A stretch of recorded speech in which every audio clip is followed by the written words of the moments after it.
Selamat datang lagi di Deep Dive. Kali ini kita mau bedah tuntas nih, sebuah riset lengkap buat Anda yang pengen banget mulai investasi saham, tapi bener-bener dari nol di Indonesia ya. Sumber kita ini isinya lengkap banget, mulai dari pahamin ekosistem pasar modalnya, cara praktis mulainya gimana, terus dasar analisisnya, sampai ke pola pikir yang benar tuh kayak apa.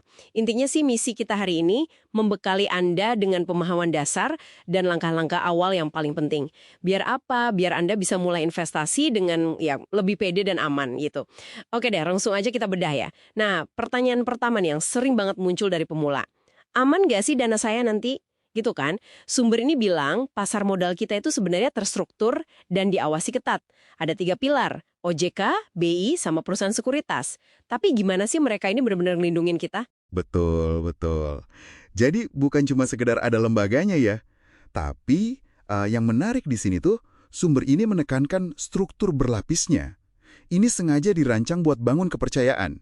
Jadi OJK, Otoritas Jasa Keuangan, itu kayak wasit utamanya lah. Dia yang kasih izin, bikin aturan main, ngawasin semua pemain, ya termasuk perusahaan sekuritas tempat Anda buka akun nanti. Oke, OJK sebagai wasit. Iya, terus ada BEI, Bursa Efek Indonesia. Itu pasarnya. Dia mastiin perdagangannya adil, transparan gitu. Nah, perusahaan sekuritas itu perantara resminya. Harus punya lisensi OJK juga. Dia yang nyambungin Anda ke BEI. Ah, jadi ada lapisannya ya. OJK, BEI, baru sekuritas. Betul. Dan yang penting lagi nih, dana Anda, dana nasabah, itu disimpannya di rekening dana nasabah atau RDN. Atas nama Anda sendiri loh, bukan atas nama sekuritasnya. Jadi terpisah dari aset perusahaan sekuritas. Oh, oke. Jadi RDN itu kayak rekening bank khusus buat saham kita ya, tapi atas nama kita. Persis. Jadi ya, ini bukan arena judi liar gitu. Ada jaring pengamannya. Sip. Jadi sistemnya udah dirancang aman ya. Nah, terus gimana cara mulainya nih? Katanya sekarang gampang banget ya, bisa online semua. Iya, benar banget. Jauh lebih praktis sekarang. Langkah krusial pertama, ya jelas, pilih perusahaan sekuritas yang pas buat Anda. Kriterianya apa aja tuh? Yang paling utama, legalitasnya.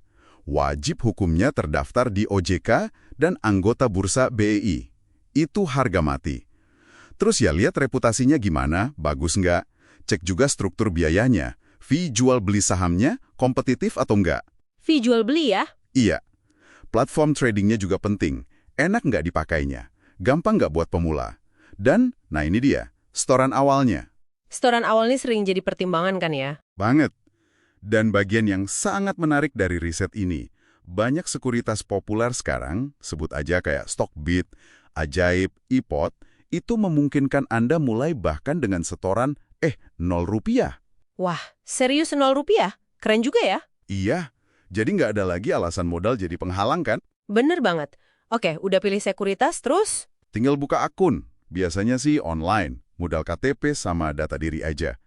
Cepet kok prosesnya, nanti Anda bakal dapat RDN itu tadi. RDN tempat kita setor dana ya? Betul, dana buat beli saham, nanti setornya ke RDN itu.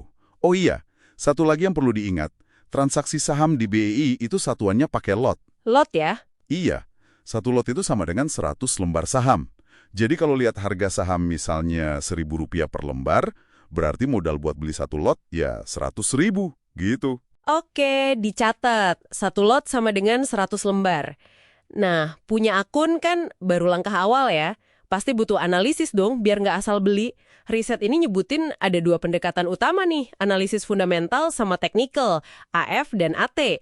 AF ini katanya kayak periksa rapor perusahaan ya? Maksudnya gimana tuh? Iya benar. AF atau analisis fundamental itu fokusnya ke dalaman perusahaannya. Kita lihat laporan keuangannya, untung apa rugi, utangnya banyak nggak, sehat nggak arus kasnya, prospek bisnisnya ke depan gimana. Tujuannya sih buat nyari nilai intrinsik atau gampangnya harga wajar saham itu berapa. Ada rasio-rasio penting kayak PER, PBV, ROE, DER, itu alat bantunya. Oke. Itu yang fundamental, lihat kesehatan bisnisnya. Kalau yang teknikal AT gimana? Katanya lihat grafik ya? Nah, kalau AF itu beda lagi fokusnya. Dia nggak terlalu peduli isi perusahaannya, tapi lebih ke perilaku harga sahamnya di pasar. Analis teknikal itu ngeliatin grafik harga sama volume transaksi. Cari pola-pola tertentu kayak candlestick atau moving average buat prediksi arah harga selanjutnya. Intinya sih baca psikologi pasar. Wah, beda banget ya pendekatannya. AF lihat daleman, AT lihat pergerakan. Terus kita sebagai pemula, pilih yang mana dong? Atau harus dua-duanya? Nah, ini nyambung ke pertanyaan penting banget yang ditekankan sumber kita. Anda itu mau jadi apa? Mau jadi investor jangka panjang atau trader jangka pendek? Oh, jadi identitas kita dulu ya yang penting. Persis. AF itu biasa jadi senjata utamanya para investor. Mereka yang fokus ke kualitas bisnis, beli saham bagus terus dipegang buat investasi berbulan-bulan, bahkan tahunan. Motonya mungkin beli bisnis bagus, harga wajar. Sementara AT itu alat utamanya para trader. Mereka cari untung dari naik turunnya harga dalam jangka pendek, bisa harian, mingguan, fokusnya ke momentum harga. Oke, jadi investor lebih ke AF, trader lebih ke AT gitu ya kasarnya ya? Umumnya begitu ya. Memahami ini penting banget. Soalnya ini bukan cuma nentuin cara analisis, tapi juga nentuin temperamen Anda, strategi Anda, dan gimana Anda berinteraksi sama pasar nanti. Paham. Jadi tentukan dulu mau jadi pemain tipe apa. Nah, selain analisis, riset ini juga nekenin banget soal manajemen risiko sama pola pikir. Apa aja nih poin kuncinya? Ada beberapa hal penting banget di sini.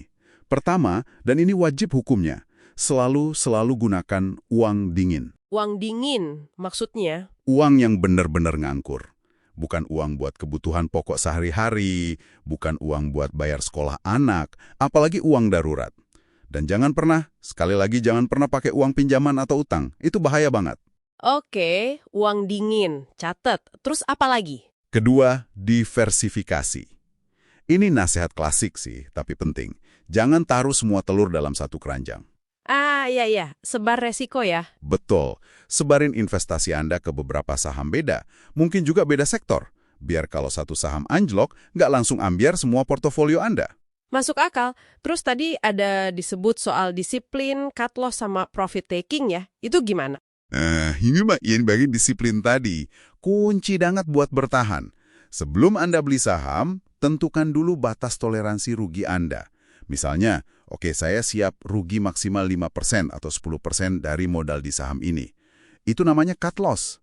Kalau ternyata harga sahamnya turun sampai batas itu, ya harus disiplin, jual. Jangan ditahan-tahan berharap naik lagi, nanti ruginya malah makin dalam. Oke, batasi kerugian. Terus profit taking. Sama prinsipnya. Tentukan juga target keuntungan Anda di harga berapa.